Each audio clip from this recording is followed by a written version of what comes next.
Deuteronômio, capítulo 5, versículo 6. Diz a Escritura Sagrada: Eu sou o Senhor, teu Deus, que te tirei da terra do Egito, da casa da servidão. Não terás outros deuses diante de mim.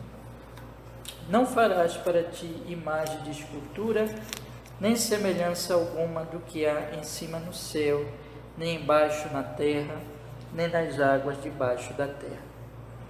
Não te encurvarás a elas, nem as servirás, porque eu, o Senhor teu Deus, sou Deus zeloso, que visito a iniquidade dos pais nos filhos, até a terceira e quarta geração daqueles que me odeiam, e faço misericórdia a milhares dos que me amam e guardam os meus mandamentos. Não tomarás o nome do Senhor teu Deus em vão, porque o Senhor não terá por inocente ao que tomar o seu nome em vão. Guarda o dia do sábado para o santificar, como te ordenou o Senhor teu Deus. 6 dias trabalharás e farás todo o teu trabalho, mas o 7º dia é o sábado do Senhor teu Deus. Não farás nele trabalho nele, não farás nenhum trabalho nele, nem tu, nem teu filho, nem tua filha, nem o teu servo, nem a tua serva, nem o teu boi, nem o teu jumento, nem animal algum teu, nem o estrangeiro que está dentro das tuas portas, para que o teu servo e a tua serva descansem como tu. Porque te lembrarás que foste servo na terra do Egito, e que o Senhor teu Deus te tirou dali com mão forte e braço estendido. Por isso o Senhor teu Deus te ordenou que guardasses o dia do sábado. Honra a teu pai e a tua mãe, como o Senhor teu Deus te ordenou, para que se prolongue os teus dias e para que te vá bem na terra que te dá o Senhor teu Deus. Não matarás, não adulterarás, não furtarás, não dirás falso testemunho contra o teu próximo, não cobiçarás a mulher do teu próximo, e não cobiçarás e não desejarás a casa do teu próximo, nem o seu campo, nem o seu servo, nem a sua serva, nem o seu boi, nem o seu jumento, nem coisa alguma do teu próximo. Amém.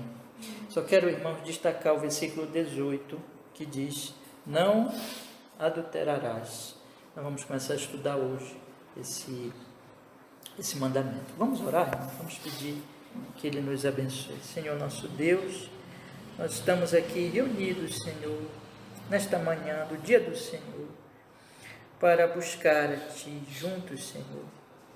Oramos e pedimos que nesse momento que vamos, Senhor, ouvir a exposição da Sua palavra, que o Senhor dirija pelo Espírito Santo, que o Senhor fale conosco, que tudo que falarmos aqui seja, Senhor, a verdade das Escrituras, em nome de Jesus, para o nosso bem, para a Sua glória, que o Senhor nos abençoe. Hoje nós estamos começando uma nova série de estudos, Senhor, neste mandamento, e rogamos que o Senhor opere de tal maneira que nós possamos ser grandemente edificados para a nossa bênção e para a Sua glória, em pureza no Senhor, em nome de Jesus.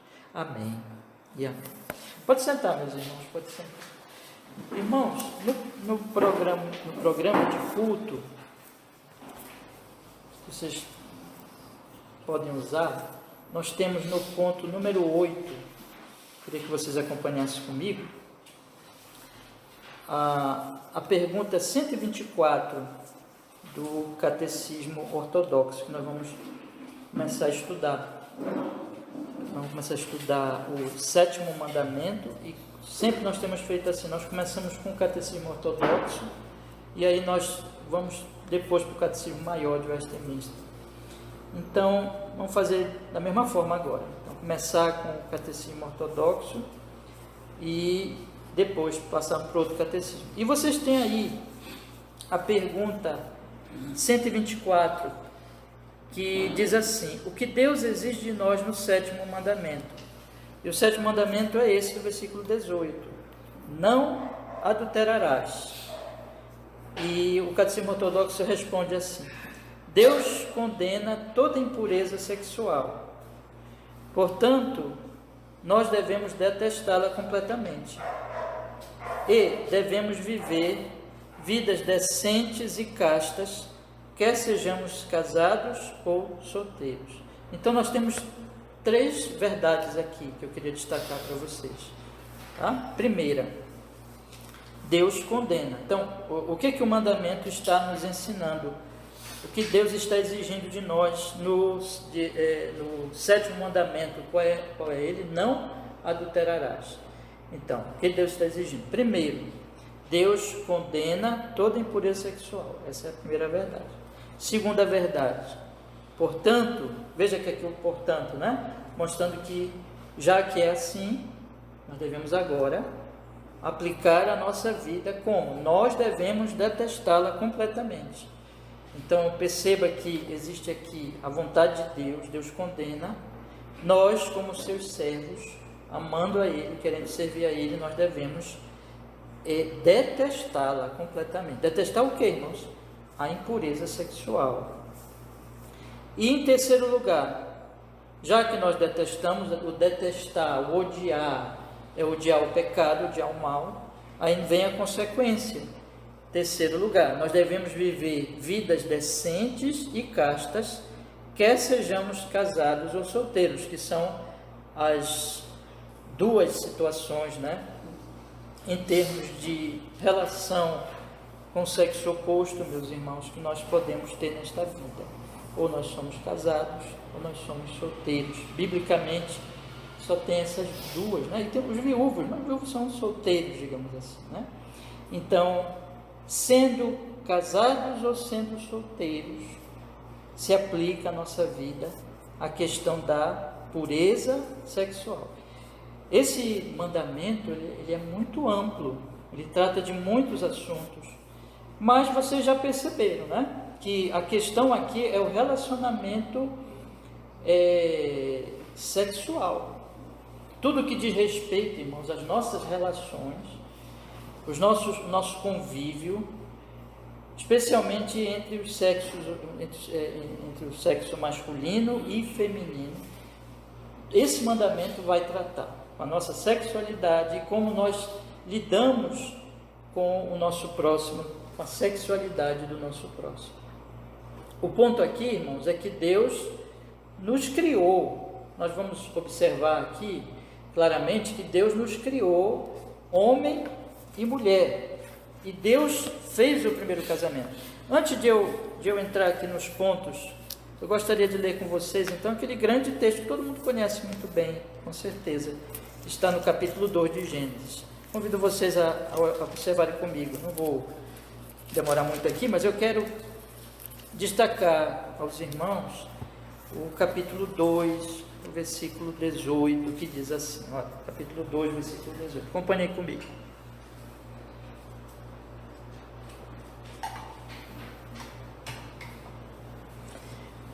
Diz a palavra: e disse o Senhor, não é bom que o homem esteja só, far-lhe-ei uma ajudadora idônea para ele. E havendo, pois, o Senhor Deus formado da terra todo animal do campo e toda ave dos céus, os trouxe a Adão para este ver como lhe chamaria. E tudo que Adão chamou a toda alma vivente, isso foi o seu nome. Então nós temos aqui, irmãos, que Deus trouxe para o homem os animais, mas ele já diz aqui que não é bom que o homem esteja só. E veja o que diz o versículo 20: e Adão pôs o nome a todo gado, aves do céu, a todo animal do campo, mas para o homem não se achava uma ajudadora idônea. Essas 2 palavras, ajudadora idônea, quer dizer o seguinte, quer dizer uma auxiliadora apropriada. Quando o Adão olhava para os outros seres, ele não tinha uma auxiliadora, porque os animais não são seres humanos. Então ele estava sozinho. Ele tinha lá o boi, o cavalo, os outros animaizinhos, mas ele não tinha uma companheira, ele não tinha alguém igual a ele, ser humano tal qual ele, e que lhe ajudasse e que lhe apoiasse no mundo de Deus, para cumprir a vontade de Deus. Então Deus fez a mulher. E quando Deus fez a mulher, como Adão reagiu? diz aqui no versículo 23, né? Esta agora é o osso dos meus ossos, é carne da minha carne, essa será chamada mulher, porquanto do homem foi tomada. Então Adão está dizendo assim, olha, agora sim, agora eu tenho uma companheira, que é igual a mim, saiu da minha carne, né? Porque tirou da costela, saiu, é semelhante, então, é igual a mim, é tão ser humano quanto eu, essa sim, eu poderei me unir a ela. Portanto, diz o versículo 24, deixará o homem, seu pai e sua mãe, apegar-se-á a sua mulher, e serão ambos uma carne, ambos estavam nus, homem e sua mulher, e não se envergonhassem. Então, o que a Bíblia está dizendo? A Bíblia está dizendo que Deus nos criou, homem e mulher, e criou a sexualidade. E a sexualidade para o casamento. Agora, irmãos, o que vai acontecer depois da queda? Eu quero dar assim, antes de nós entrarmos propriamente no mandamento, mostrar para vocês o que aconteceu depois da queda. Lá no capítulo 4, o Adão cai no capítulo 3, cai no pecado, houve Satanás. No capítulo 4, nós temos a família de Caim. E diz lá, o capítulo 4, versículo 19, um descendente de Caim, diz assim, e tomou Lameque para si, estou lendo agora o 4,19, e tomou Lameque para si 2 mulheres, o nome de uma era Ada, o nome de outra era Zilá. O que é isso? Bigamia. Então Deus criou um homem e uma mulher, para que eles se casassem, para que eles constituíssem família, tivessem filhos, e assim por diante. Mas aqui, depois da queda, você já começa a ver uma modificação disso. O homem agora ele quer ter 2 mulheres. Então, aqui começa o problema. Depois da queda, quer dizer, a sexualidade e as relações entre homens e mulheres começam a mudar. E nós sabemos, irmãos, que isso vai evoluindo, vai decaindo, melhor dizendo, ao ponto, então, de começar a aparecer todo tipo de relações sexuais entre homens e mulheres, entre homens e homens, mulheres e mulheres. E até, irmãos, a Bíblia chega a falar disso de uma maneira assim, atenuada mesmo, porque a Escritura, ela tem um cuidado de tratar desses assuntos, até mesmo entre homens e animais. Então, o que nós observamos? Nós observamos que vai decaindo ao ponto de chegar em deturpações, em aberrações, em coisas absurdas. Mas o que eu quero mostrar para vocês, meus irmãos, então, que o que nós temos na sociedade humana, desde a queda em diante, é a impureza.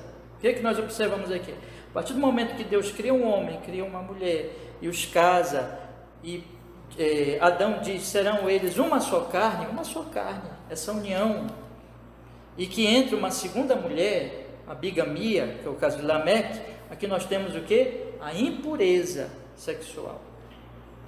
E a partir daí, tudo aquilo que eu coloquei para vocês aqui em poucas palavras, que foi se deturpando, é a produção, é o aumento desta impureza. Então, o que nós vivemos hoje? Eu tenho pregado para vocês aqui domingo à noite sobre a Babilônia. Eu tenho destacado sempre que a Babilônia é o símbolo deste mundo caído. E o que nós vimos lá, irmãos, no capítulo 5, bora aproveitar, bora ler aqui, Daniel capítulo 5, no iniciozinho do pecado do Belsazar, que é o capítulo que nós estamos estudando, que nós vamos, Deus quiser, encerrar os 2 versículos hoje, mas lá no iniciozinho do capítulo 5, o que acontece na Babilônia?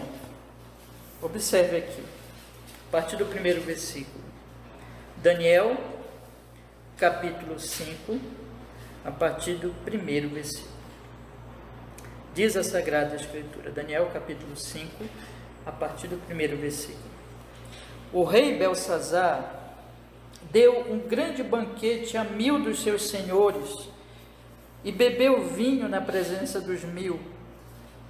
Havendo Belsazar provado o vinho, mandou trazer os vasos de ouro e de prata que Nabucodonosor, seu pai, tinha tirado do templo que estava em Jerusalém, para que bebesse neles. Observe quem vai beber neles. Ele está ele está bebendo, ele está usando vinho, está se embriagando. Aí ele pega os vasos do templo do Senhor e traz para a festa dele, a festa profana dele. E quem bebe com o rei? Os príncipes, as suas mulheres e concubinas. Então a Babilônia era uma depravação. Então Babilônia é depravação sexual, impureza sexual. Então a Babilônia, ela vai aparecer nas escrituras tenho falado isso várias vezes aqui, vai aparecer em Babel, vai aparecer aqui no exílio babilônico, vai aparecer até no Apocalipse, quando diz que lá a Babilônia vai cair, vai aparecer nos outros profetas também. Então nós temos aqui, meus irmãos, que uma das características da Babilônia, que é o que acontece no capítulo 4, que como Agostinho, o grande teólogo, falou, nós temos a cidade de Deus e a cidade dos homens. A cidade dos homens, que é a Babilônia, uma das características dessa cidade é a impureza sexual. Então as pessoas vão deturpando a sexualidade que Deus criou, que é uma coisa boa, maravilhosa, é de Deus, só que vai sendo deturpada. E hoje nós vivemos o quê? Numa Babilônia. E o que vai acontecendo então com a sexualidade? Ela, em vez de ser usada para a glória de Deus dentro do casamento, com pureza, para o fim para o qual Deus criou, Deus nos deu esse dom, ela vai se tornando então algo idolatrado. É sempre isso que vai acontecer. Eu queria colocar para vocês também outro princípio bíblico. Veja, então Deus dá uma coisa para o homem. Vou dar aqui um exemplo para vocês. Deus dá os bens materiais. De onde vêm os bens materiais? De Deus. Aí Deus dá para nós os bens materiais.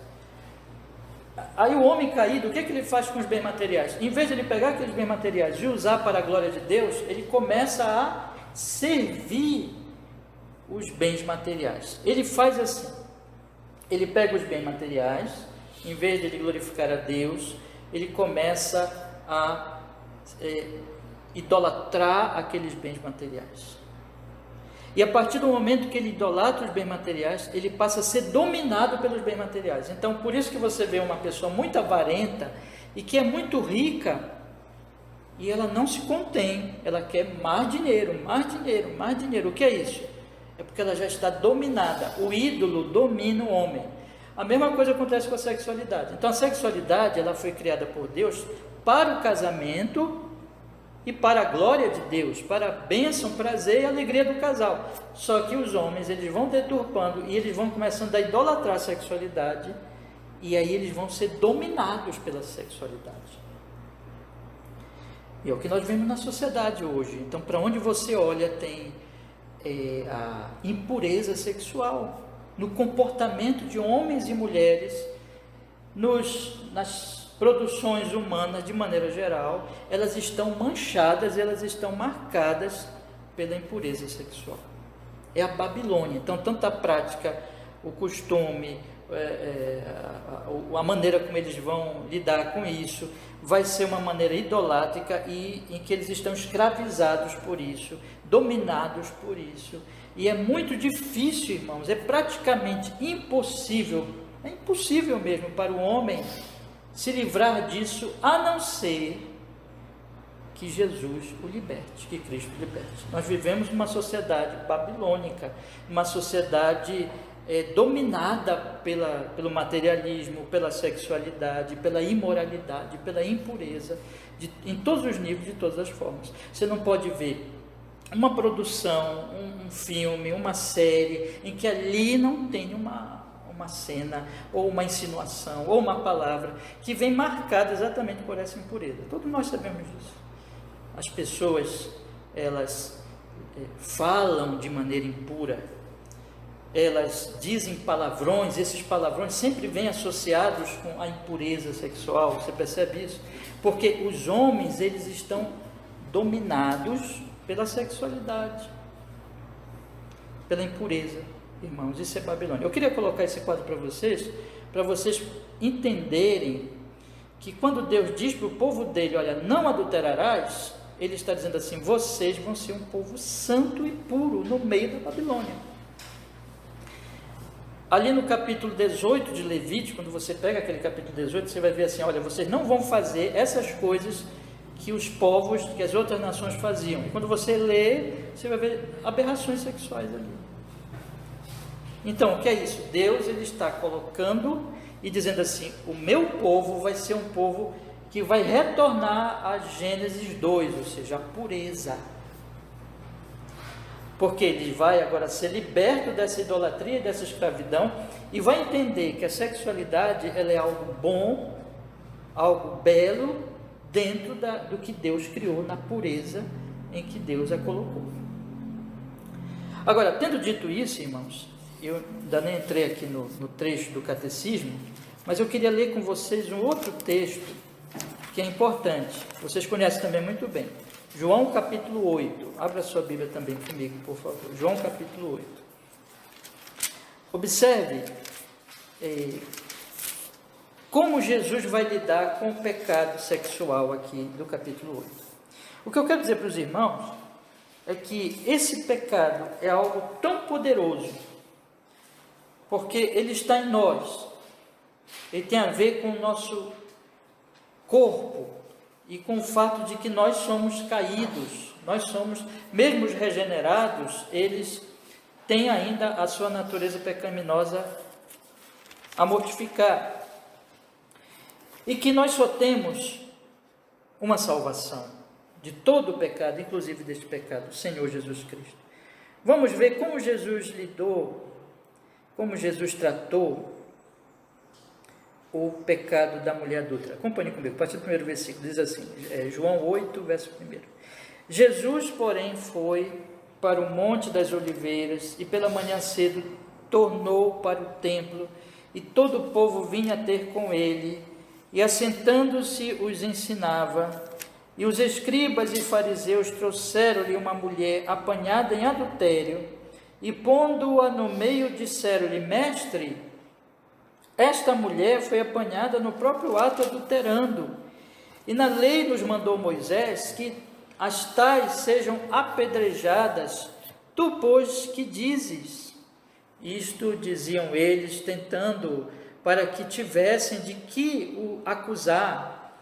Mas Jesus, inclinando-se, escrevia com o dedo na terra, e como insistissem, perguntando-lhe, endireitou-se e disse-lhe, aquele que de entre vós está sem pecado, seja o primeiro que atire a pedra contra ela. E tornando a inclinar-se, escrevia na terra. Porém, ouvindo eles isto, acusados pela consciência, saíram um a um, a começar pelos mais velhos até os últimos. Ficou só Jesus e a mulher que estava no meio. E endireitando-se Jesus, e não vendo ninguém mais do que a mulher, disse-lhe, mulher, onde estão aqueles teus acusadores? Ninguém te condenou? E ela disse, ninguém, Senhor. E disse-lhe Jesus, nem eu também te condeno. Vai-te, não peques mais. Eu quero que vocês pensem aqui, eu já tratei rapidamente de como a Babilônia, ela vê a sexualidade e ela trata a sexualidade. Babilônia. Agora eu quero que vocês pensem o seguinte, como é que os religiosos sem Jesus tratam a sexualidade? Então, vamos por parte, eu queria que vocês guardassem isso aqui. Eu não vou pedir para vocês lerem agora, se quiserem ler, pode ler, mas eu vou ler só 2, 3 versículos de Romanos capítulo 1, só para reforçar a questão da Babilônia. E aqui em Romanos capítulo 1, Paulo está falando da degradação moral dos pagãos, né? Que eles deixaram Deus. Aí a partir do versículo 25, ele diz assim, Romanos capítulo 1, versículo 24, ele diz assim, por isso também Deus os entregou às concupiscências dos seus corações, à imundícia para desonrar os seus corpos entre si. E lá no versículo 26 diz, pois Deus os abandonou às paixões infames, porque até as suas mulheres mudaram o uso natural no contrário à natureza, e semelhantemente também os homens, deixando o uso natural da mulher, se inflamaram em sua sensualidade uns para com os outros, homens com homens, cometendo torpeza e recebendo em si mesmos a recompensa que convinha ao seu erro. Então você observa aqui que Paulo está dizendo, a degradação moral tocou na sexualidade, de maneira que eles se envolveram mulheres com mulheres, homens com homens. Agora, irmãos, o que isso significa? Significa o seguinte, que na Babilônia as restrições vão sendo tiradas. Lembra da família de Caim e Lameque? E aí vai tendo bigamia, poligamia, e aí as coisas vão sendo deturpadas. É isso que Paulo está falando. Na Babilônia não tem restrições à sexualidade. A sexualidade ela passa a se transformar num ídolo, e ela passa a dominar, e ela vai então se deturpando, se deteriorando, e vai então sendo cada vez mais impura, pecaminosa. Agora, o que acontece com os religiosos sem Jesus? Veja, tudo que eu vou tratar aqui com vocês a partir de hoje, nós precisamos lembrar disso, porque existe uma maneira religiosa de lidar com a questão do sétimo mandamento. Existe uma maneira babilônica de lidar com o sétimo mandamento. E enfatizo de novo, na Babilônia não tem restrição. Agora, no meio dos religiosos, e eu vou colocar também da seguinte maneira: a religião sem Jesus, ela é uma espécie de braço da Babilônia. Só que um braço da Babilônia, assim, como que de repente os homens têm alguma influência, a consciência deles, ela é de certa forma movida a observar que aquilo ali está errado.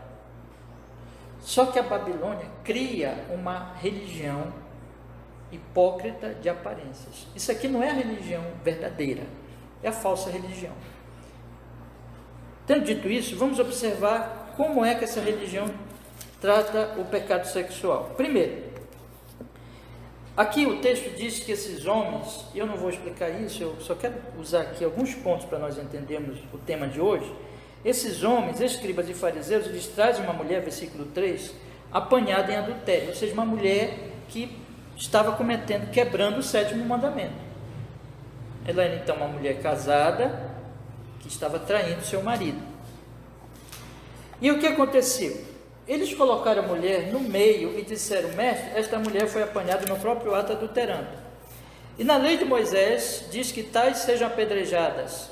Tu, pois, que dizes? Veja, ela quebrou o sétimo mandamento. E na lei civil existia a pena de morte, e existia ali, era muito rigorosa a lei com relação a vários pecados, inclusive com esse pecado. E eles então colocam Jesus para Jesus assim: veja, a lei condena esta mulher. A lei condena esta mulher. Jesus então, o que ele faz? Jesus, ele se inclina e começa a escrever na terra com o seu dedo, e a gente não sabe o que ele estava escrevendo, e diz que eles insistiram com ele, versículo 9, versículo 7, e como insistissem com ele, ele se levantou e disse a seguinte frase. Essa frase de Jesus destrói os religiosos, porque olha o que Jesus disse: aquele que de entre vós está sem pecado, seja o primeiro que atire a pedra contra ela. O que Jesus está fazendo aqui? Jesus está colocando para os religiosos: ok, é verdade que a lei de Deus, a lei de Moisés, mata essa mulher. Por quê? Porque ela pecou, ela merece a morte.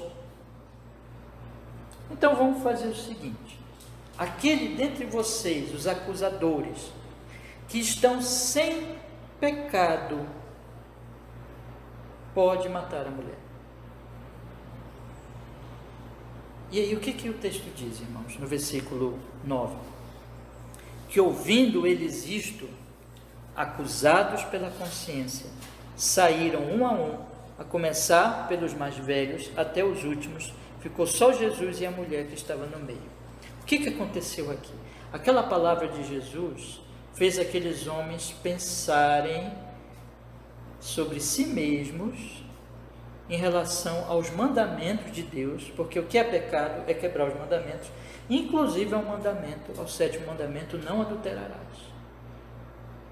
E quando eles aplicaram isso verdadeiramente ao seu coração, à sua vida, o Senhor Jesus Cristo, ele vai interpretar, por exemplo, este mandamento dizendo assim, olha só, aquele homem que olhar para uma mulher com desejo impuro, já adulterou com ela onde? No seu coração. Então Jesus quis dizer o seguinte, que aquele mandamento não é simplesmente quando a pessoa ela vai e ela pratica verdadeiramente ali o ato sexual.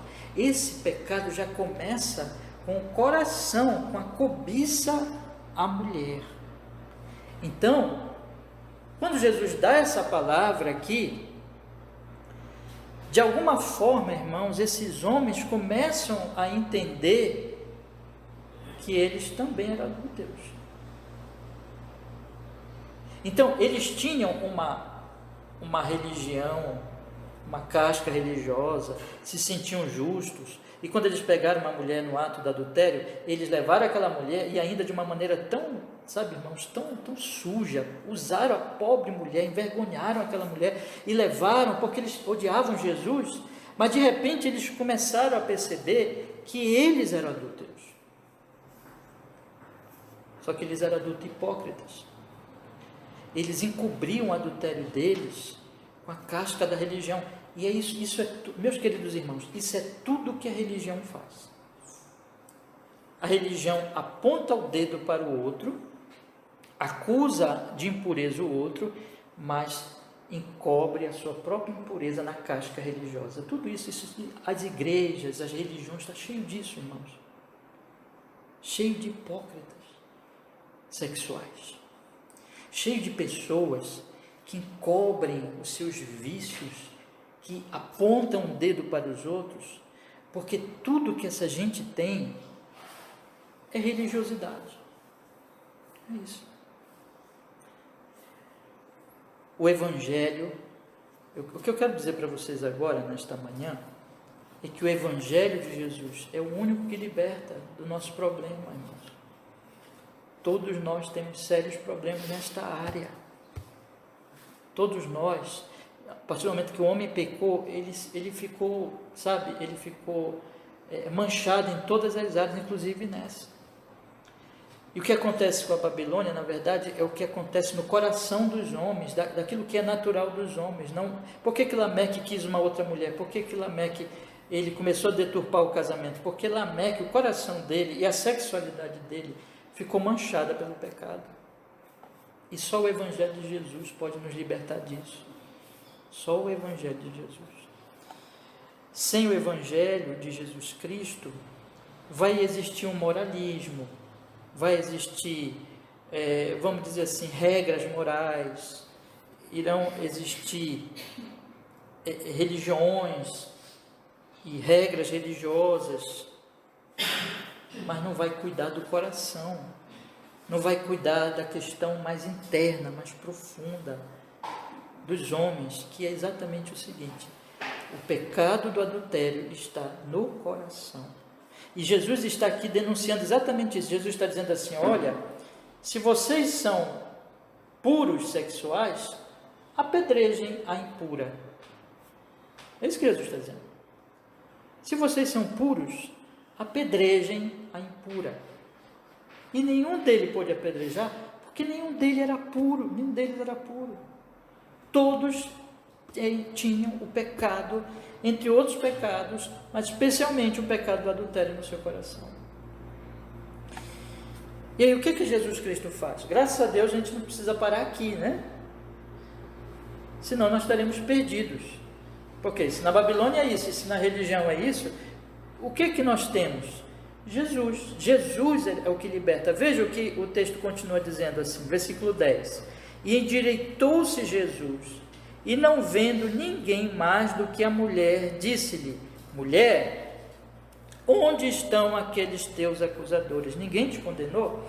Então ele se endireitou, porque ele voltou, né, a escrever na terra, e os homens foram embora, e ele se levantou, não veio mais ninguém. Cadê os acusadores? Onde estão os acusadores? Aí ele pergunta para a mulher: onde estão aqueles teus acusadores? Ninguém te condenou? E ela disse: ninguém, Senhor. E aí ele responde: eu também não te condeno.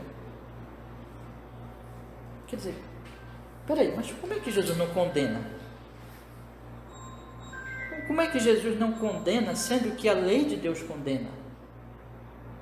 Sendo que a lei, inclusive o 7º mandamento, está dizendo assim: você é pecadora e você é condenada e você deve morrer. Por que Jesus não condena? Porque Jesus veio, o que, irmãos? Salvar adúlteros, impuros, pecadores. Jesus veio salvar os babilônios, impuros. Jesus veio lavar com seu sangue essas pessoas. Ele veio morrer na cruz exatamente para que eles pudessem ser salvos, redimidos dos seus pecados. Então veja, a religião não pôde ajudar aquela mulher. Tudo que a religião fez foi, primeiro, acusar a mulher, mas os próprios religiosos eram escravos do adultério no coração. Então o que nós precisamos, irmãos? Em primeiro lugar, perdão. Perdão.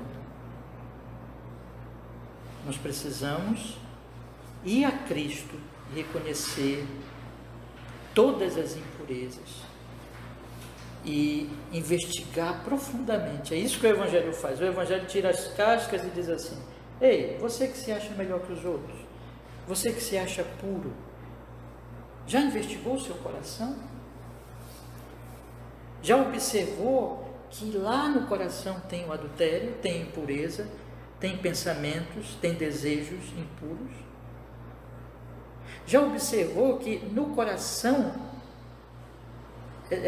do coração que nasce o ato do adultério? O adultério já está em semente, em potência no coração, que quando você chega a fazer isso, ou ter o pensamento impuro, ou a praticar alguma coisa, ou falar alguma coisa que tenha um sentido ali impuro, é porque o adultério está no coração, que você precisa se arrepender e ir à cruz de Jesus para ser perdoado.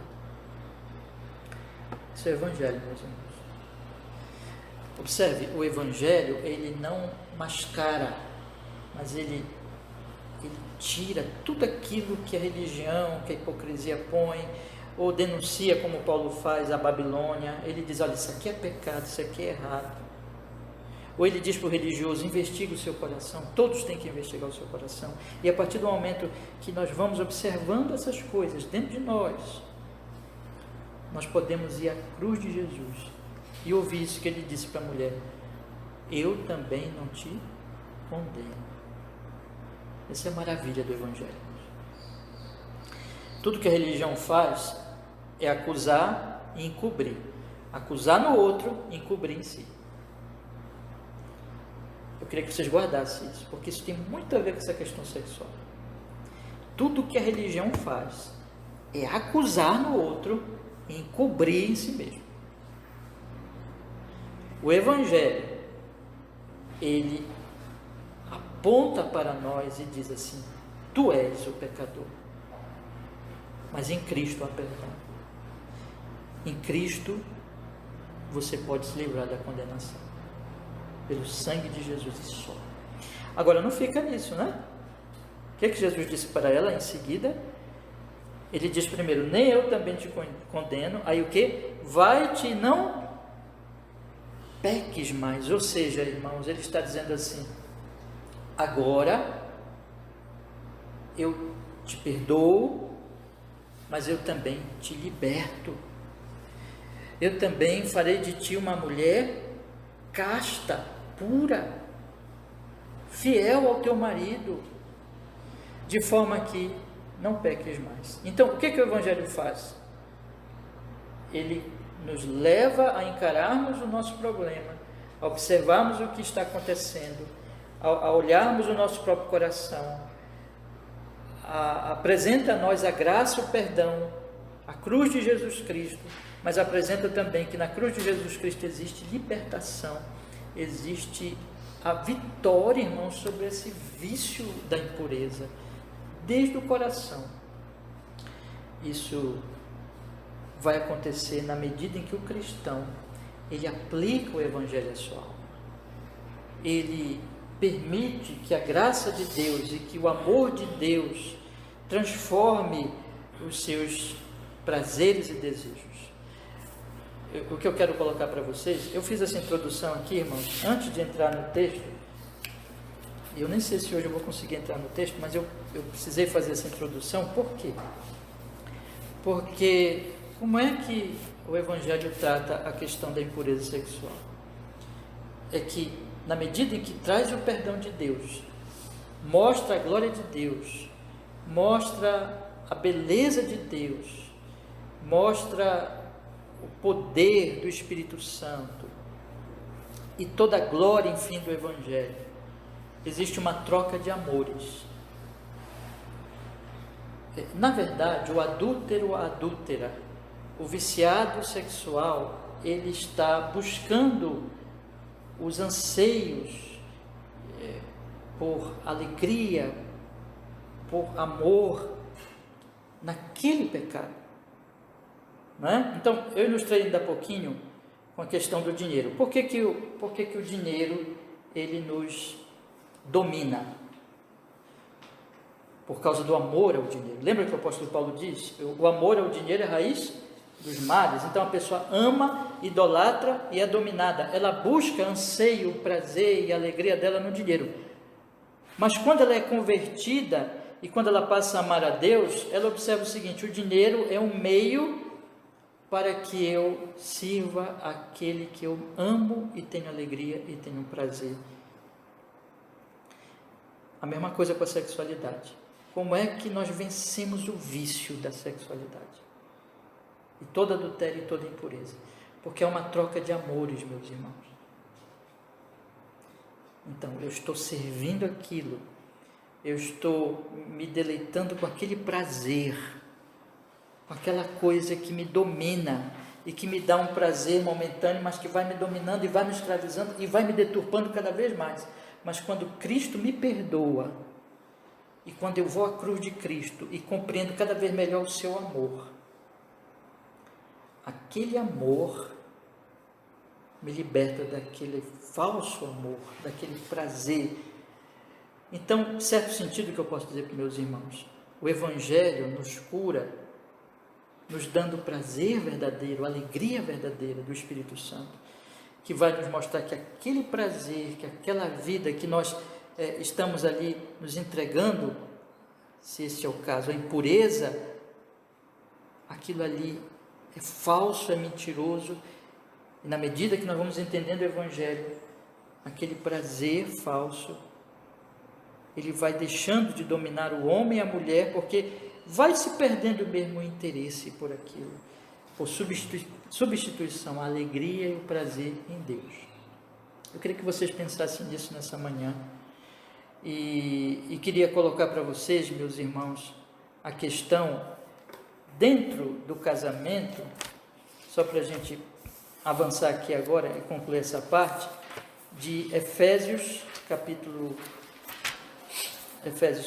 5, Efésios capítulo 4, não, é 5 mesmo, desculpa, irmãos. Efésios capítulo 5, no versículo 18,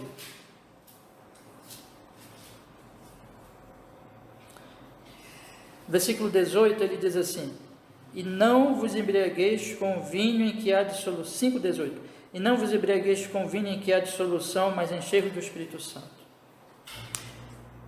O que tinha lá na Babilônia? Vinho e concubinas.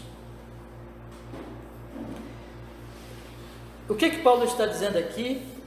Que o vinho, a embriaguez, que é o domínio do vinho, ele causa dissolução, mas enchei-vos do Espírito Santo. O que ele está colocando aqui? Ele está colocando, fazendo um contraste, mas mostrando que há semelhanças entre esses elementos. Vamos dizer assim, o vinho domina e o vinho destrói. Tá? E ele está dizendo assim: o Espírito também domina, mas o Espírito edifica. Então vocês têm que fazer o seguinte: em vez de vocês se encherem de vinho, encham-se do Espírito.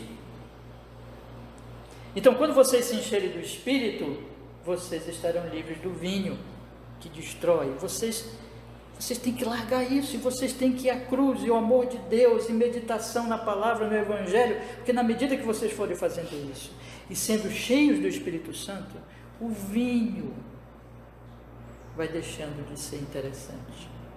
Ele vai mostrando-se ali como algo tão danoso, não o vinho em si, né? Mas a embriaguez vai se mostrando como algo tão danoso. A mesma coisa a sexualidade, não a sexualidade em si, mas a sexualidade desenfreada, o vício, na medida que a pessoa vai sendo cheia do Espírito Santo, vai contemplando o amor de Deus, a graça de Deus, aquilo vai sendo mostrado como algo imundo, sujo, aquela deturpação, e não vai ser mais prazeroso, porque a nossa alegria vai ser o Espírito Santo, a cruz de Jesus, o amor de Deus, a graça de Deus. É assim que o Evangelho nos cura, meus irmãos. E eu queria que vocês meditassem nisso nesta manhã. Veja que é muito diferente da religiosidade que simplesmente põe a lei e aquele moralismo e não apresenta o amor de Deus, a graça de Deus, o perdão de Deus, aquilo que Jesus veio fazer por nós na cruz do Calvário. Isso não liberta as pessoas, isso mascara, isso engana, isso torna as pessoas hipócritas religiosas. E nós temos que entender muito bem isso, tá bom? Meus irmãos, eu vou parar por aqui, porque se eu for entrar aqui no texto não vou conseguir, tá bom? Mas eu queria então concluir com vocês. Eu vou só fazer, a gente ainda tem ali uns 5 minutos mais ou menos, eu vou só fazer com vocês a leitura, e aí no próximo estudo, nós estamos intercalando nos domingos de manhã entre os 10 mandamentos e os estudos na carta de Timóteo, né? Então, domingo que vem vai ser Timóteo, vai ficar só para o outro domingo. Mas eu já queria deixar para vocês aqui uma espécie de introdução. E eu creio que com essas palavras que nós vimos aqui nas Escrituras, essas explicações, dá para nós entendermos melhor o que o Catecismo diz. Vamos ler de novo o Catecismo Ortodoxo, pergunta 124, que diz assim: o que Deus exige de nós no 7º mandamento? Deus condena toda impureza sexual, primeiro. Segundo, portanto, nós devemos detestá-la completamente. E terceiro, nós devemos viver vidas decentes e castas, quer sejamos casados ou solteiros. Então, dentro desse assunto que eu falei para vocês hoje, do amor de Deus, da graça de Deus, eu quero que vocês pensem exatamente nesses 3 pontos. Ora, se Deus condena toda impureza sexual, por que Ele condena? Porque Ele não criou para isso. Ele criou para o casamento, a sexualidade. E Ele criou para o casamento entre um homem e uma mulher. Ora, se isso é verdade, se Ele condena tudo que é impureza, o que é impureza, portanto? Impureza é tudo aquilo que vai contra o que Deus criou, é a deturpação. Então, se Ele criou a sexualidade para o casamento, tudo que sai do casamento, fornicação, que é relações sexuais mais diversas nas Escrituras, fora, né, daquilo que é puro e dentro do casamento. O adultério propriamente, quando envolve uma pessoa casada, né, todas as outras coisas aqui, que eu até citei rapidamente, que mostrei para você nas Escrituras, tudo que diz respeito à impureza, Deus vai detestar. E Deus vai dizer assim: eu não criei para isso. Segundo lugar, se Deus detesta e eu amo a Deus, e Deus diz que isso não é a vontade dele, Ele é meu amor, eu amo em Cristo Jesus. Se eu o amo, eu detesto o que Ele detesta. Então, se Ele detesta a impureza sexual, eu vou também detestá-la completamente. Deus condena, eu detesto, eu vou aborrecer isso, eu vou dizer isso aqui, isso não é bom. E eu vou fazer isso não simplesmente como uma questão de que, eu tenho que fazer isso, mas é porque eu realmente digo, isso é mal porque eu amo ao Senhor, e no meu amor ao Senhor eu digo, isso aqui é mal, isso aqui é impuro, então eu passo a detestar aquilo. Em terceiro lugar, eu vou aplicar isso à minha vida. Veja, a impureza sexual Deus detesta e Deus condena, e eu vou passar a detestar. O que eu vou então amar e como eu vou viver? Ele usa duas palavras aqui, decentes, uma vida decente e casta, que tem a ver com a pureza, que é o inverso. Ou seja, eu vou lidar com toda a sexualidade, que foi um dom que Deus me deu, de forma decente e casta. E vou lidar com a sexualidade do meu próximo também, que é um dom que Deus deu para ele, de forma decente e casta. Eu vou ter oportunidade, se Deus assim permitir, de mostrar aqui, em termos mais detalhados, o que significa isso, tá? Especialmente no Catecismo Maior, que vai explicar melhor essas coisas. Mas, por hora, eu quero falar só isso para os irmãos. E eu farei isso dentro da minha situação. Bom, eu posso ser casado, eu posso ser solteiro, mas dentro da minha própria situação, eu vou ser decente e casto. Se é casado, como casado. Se é solteiro, como solteiro. Mas eu vou então lidar com a sexualidade assim, para a glória de Deus.